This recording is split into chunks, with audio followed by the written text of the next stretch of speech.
Estamos de volta, prosseguindo com o nosso abençoado estudo. Em companhia de Jesus, vamos ouvir um pouquinho a melodia.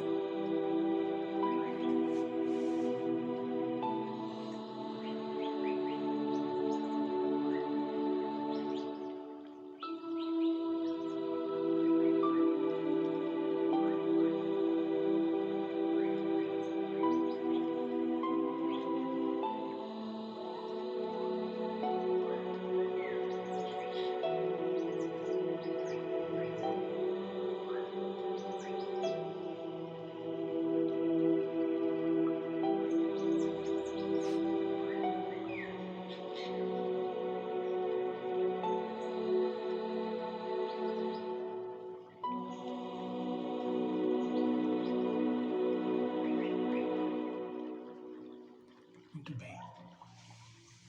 Nós estamos falando a respeito do auto-perdão, mas é aquele auto-perdão não de nos acomodarmos. O auto-perdão de transformação, aquele que nos induz a uma mudança de comportamento. Joana continua. O auto-perdão é uma necessidade para realizar e amenizar a culpa, o que não implica em acreditar haver agido corretamente ou justificar ação infeliz. Nada de justificativas. Significa dar-se oportunidade de crescimento interior. Dar a si próprio oportunidade de crescimento interior, de reparação dos prejuízos, de aceitação das próprias estruturas que deverão ser fortalecidas, graças à nossa própria compreensão, tornando-se assim mais fácil o perdão dos outros, sem discussão dos fatores que geraram o atrito, com o imediato e natural ouvido do incidente.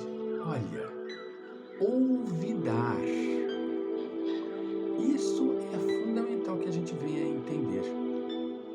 O auto-perdão faculta-nos a compreensão, a análise da nossa ação indevida firmemente e, consequentemente, levar-nos à ação correta. O auto-perdão ameniza total e completamente as arestas do incidente. Nivela, coloca em estado de equilíbrio o nosso eu com o nosso ego. Equilibra. Porque quando se encontra esse conflito de desalinho entre o eu e o ego, surgem as grandes discussões mentais. Vou fazer isso? Mas eu vou me expor a isso? Mas eu vou me expor ao ridículo? Eu vou me diminuir tanto assim?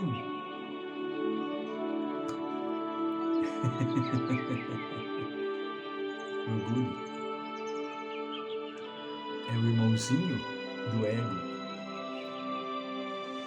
Continua Joana. Graças a essa compreensão, torna-se mais fácil o perdão, porque nós conseguiremos envolver na nossa energia de compreensão as pessoas com as quais nós nos dispusermos, desentendemos. Eu já citei esse fato, mas vou citar novamente, porque pode servir para os ouvintes.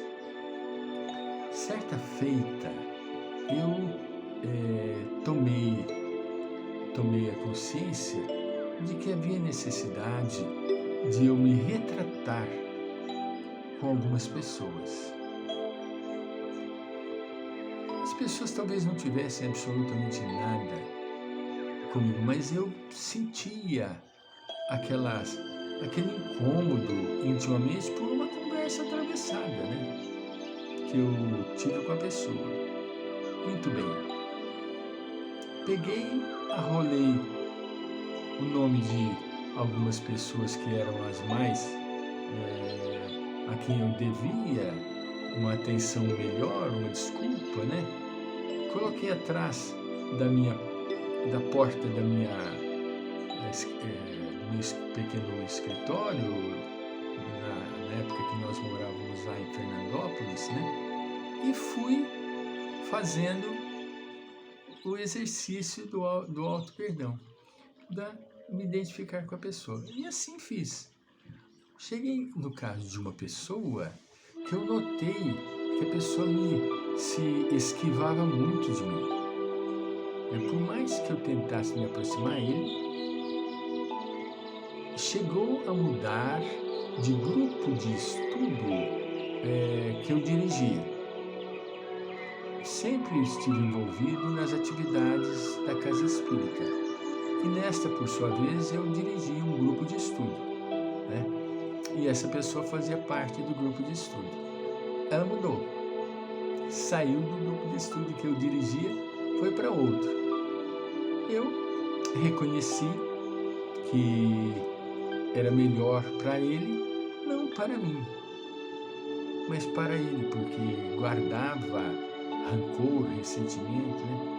E vi que não havia possibilidade de eu me aproximar, porque se eu fosse, prestem atenção, às vezes o efeito dá contrário.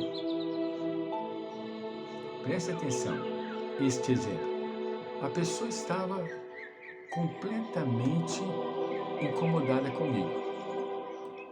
Totalmente. Mudou de grupo de estudo. Eu dirigia, ele foi para outro. Por quê? Porque eu não queria me ver.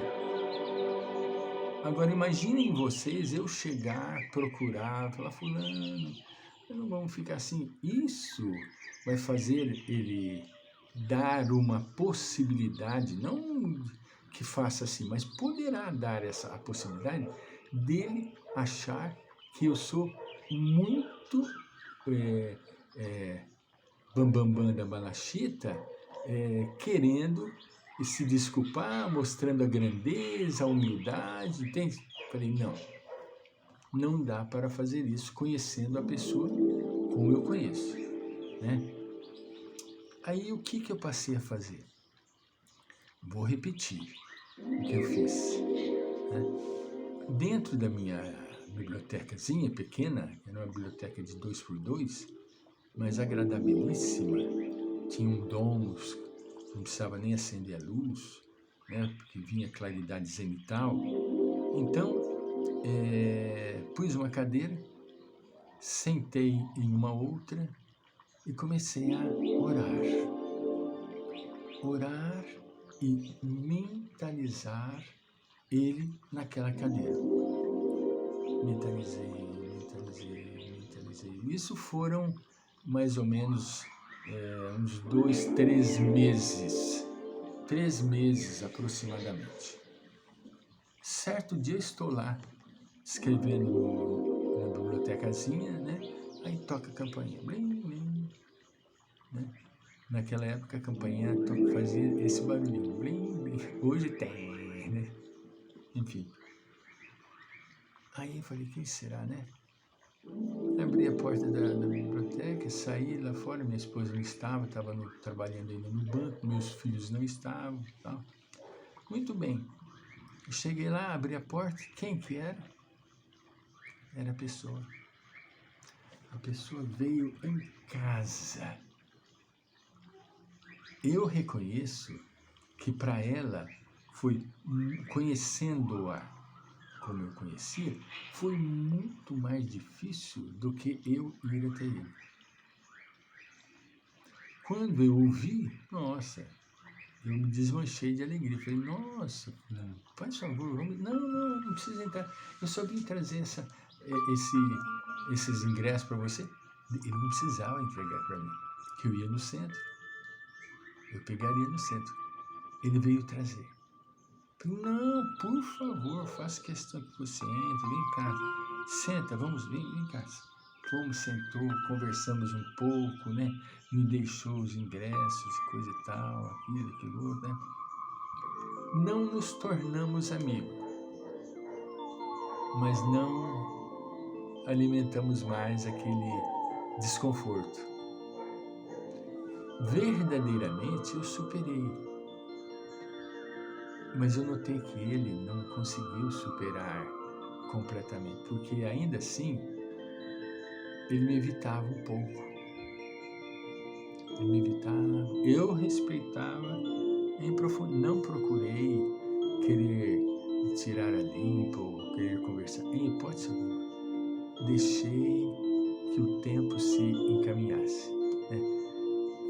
Não voltamos a ter uma amizade como tínhamos, mas não alimentamos mais o desalinho que nós estávamos vivendo. Então, existem inumeráveis métodos que nós podemos utilizar para olvidar o incidente.